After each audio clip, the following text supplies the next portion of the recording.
Welcome to special analysis. నేను అమ్మ మండవ. ఈరోజు అనాలిసిస్లో భాగంగా మనం తీసుకోబోతున్న టాపిక్ ఏంటంటే నిన్నటిదాకా డట్టియెస్ట్ పొలిటీషియన్, ఇప్పుడేమో దేవుడు. ఈ మాట అంటుంది ఎవరో కాదు, చంద్రబాబు నాయుడు గురించి బీఆర్ఎస్ నేతలు మాట్లాడుతూ ఉన్నారు. అటు కేసీఆర్ దగ్గర నుంచి కేటీఆర్ దాకా చంద్రబాబు నాయుడు, లోకేష్ నామస్మరణ చేస్తూ ఉన్నారు. ఎందుకు చేస్తూ ఉన్నారు, అసలు ఈ పరిస్థితి వాళ్ళకి ఎందుకు వచ్చింది? నిన్నటిదాకా నోటికి పట్టని బూతులు మాట్లాడి చంద్రబాబు నాయుడిని, టీడీపీని, తెలంగాణ వేదిక మీద నుంచి టీడీపీని తరిమేసి ఆ స్థాయిలో తమ అధికారం చూసుకొని అంత అధికార గర్వంతో, అధికార మదంతో వ్యవహరించిన ఈ బీఆర్ఎస్ నేతలు ఈరోజు లోకేష్ నామస్మరణ, చంద్రబాబు నాయుడు నామస్మరణ పదే పదే చేస్తూ ఉన్నారు. అందుకు కారణం ఏంటంటే అనేక కారణాలు ఉన్నాయి. వాటి గురించి చెప్పుకునే ముందు ప్రీఫేజ్లో ఇంకొన్ని అంశాలు చెప్పుకోవాలి. చాలామందికి తెలుసుంటాయి. కాంటెంపరీ పాలిటిక్స్ని అబ్జర్వ్ చేస్తున్న వాళ్ళందరికీ కూడా చాలామందికి ఈ విషయాలు తెలుసుంటాయి. అయితే ఇక్కడ అత్యంత కీలకమైన అంశం ఏంటంటే టీడీపీ పుట్టిందే తెలంగాణ వేదిక మీద, ఎన్టీఆర్ చేతుల్లోంచి. అందుకే తెలంగాణ సమాజం ఓన్ చేసుకున్నంతగా టీడీపీని ఆంధ్ర ఓన్ చేసుకోలేదు. అలా తెలంగాణలో బీసీలు గొంతుగ్గా మారింది బికాజ్ ఆఫ్ ఎన్టీఆర్. ఎన్టీఆర్ చేతుల్లోంచి ఎన్టీఆర్ పటేల్ పట్వారీ వ్యవస్థ కానీ, అమ్మాయిలకు ఆస్తి హక్కు కానీ, ₹2 కిలో బియ్యం కానీ, ఇలాంటి పథకాలతో పేదల మనసు దోచుకుంటే తర్వాత చంద్రబాబు నాయుడు ఒక హైటెక్ సిటీ నిర్మాతగా, ఒక సైబరాబాద్ సృష్టికర్తగా ఆయన పేరు తెచ్చుకొని అటు ఐటీ ఎంప్లాయీస్ని కూడా ఆయన ఓన్ చేసుకునే ప్రయత్నం చేశారు. ఐటీ ఎంప్లాయీస్ కూడా ఆయన ఓన్ చేసుకున్నారు అంతకంటే ఎక్కువగా.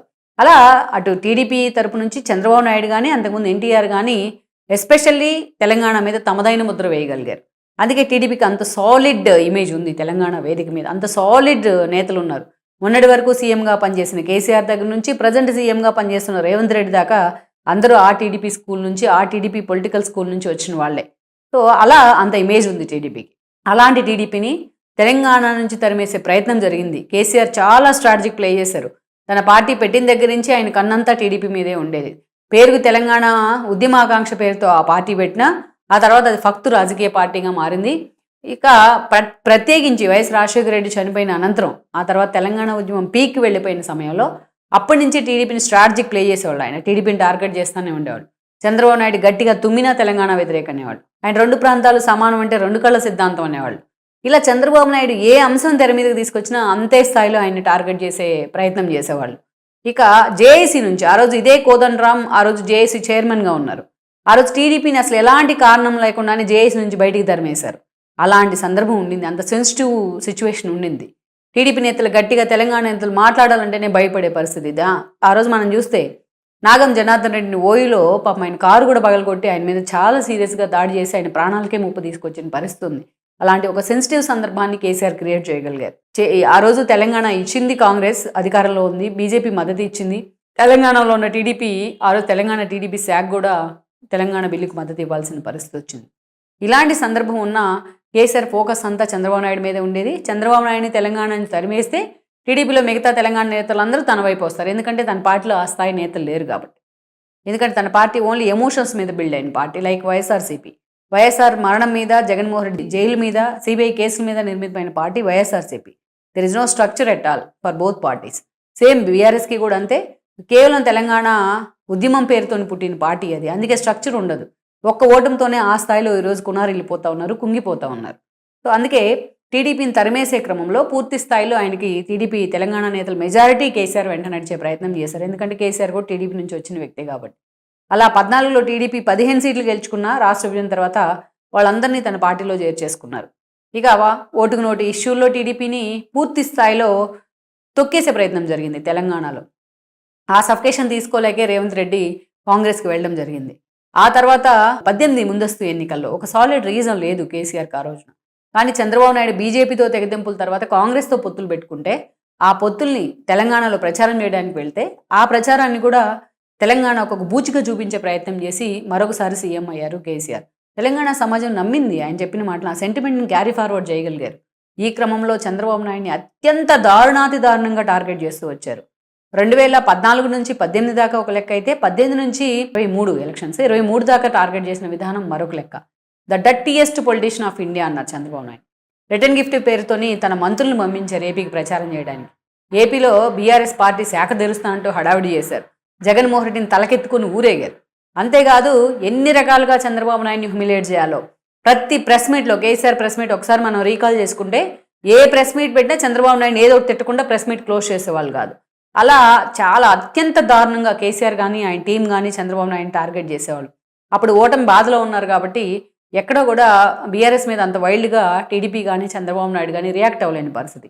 ఆఖరికి వీళ్ళు జగన్ని ఎంత దూరం మోసుకొచ్చారంటే జగన్మోహన్ రెడ్డి చంద్రబాబు నాయుడిని స్కిల్ డెవలప్మెంట్ కేసులో అరెస్ట్ చేసి 52 రోజుల పాటు జైల్లో పెడితే మీ రాష్ట్రంలో చేసుకోండి ఆందోళనలు అన్నాడు కేటీఆర్ ఐటీ ఎంప్లాయీస్ని ఉద్దేశించి. వాళ్ళ మీద కేసులను పుట్టప్ చేశారు.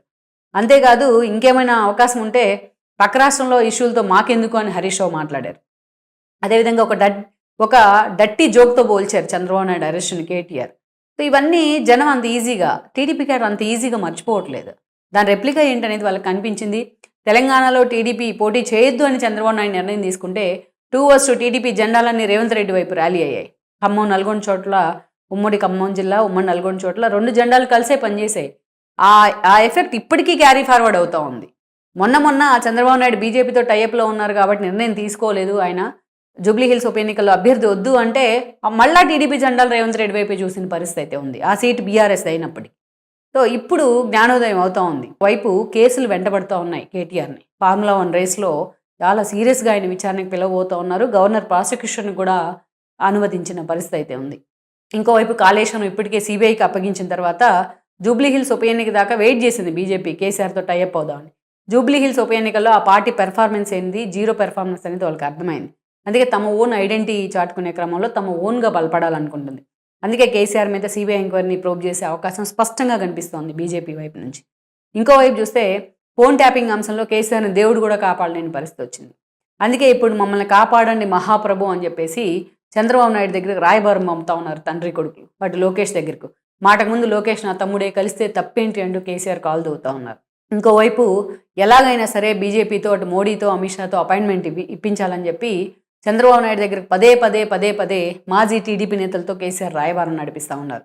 ఇక నిన్నటిదాకా చూస్తే ఏ నోటుతోనైతే తాను డర్టీయెస్ట్ పొలిటీషియన్ అన్నారో అదే నోటుతో ఈరోజు చంద్రబాబు నాయుడు నాకు దేవుడు అన్న పరిస్థితి కేసీఆర్కి ఎదురవుతూ ఉంది.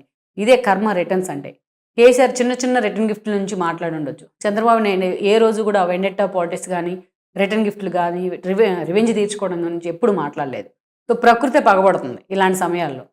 అధికారం చూసుకొని విర్రవీగితే దానికి రెప్లికా ఎలా ఉంటుంది అనడానికి ఈరోజు కేసీఆర్ ఒక ప్రత్యక్ష ఉదాహరణ అని అనుకోవాలి.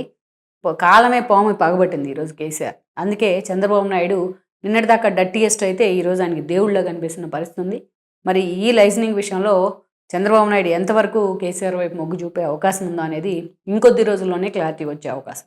ఈ వీడియో మీకు నచ్చినట్లయితే please share, like and subscribe